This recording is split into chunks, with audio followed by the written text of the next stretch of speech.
Tired of constantly refreshing your Stripe dashboard?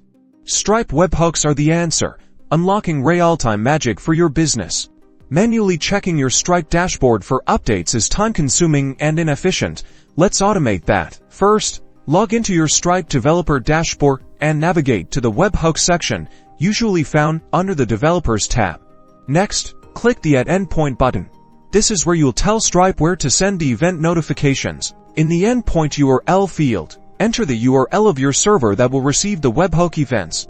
This is a publicly accessible address where Stripe can send data. Now, select the specific events you want to listen to. For example, payment_intent succeeded for successful payments, or customer created for new customer signups. Double-check your endpoint URL and selected events. Then click at Endpoint to save your webhook configuration. On your server, you'll need to write code to receive and process the incoming webhook data.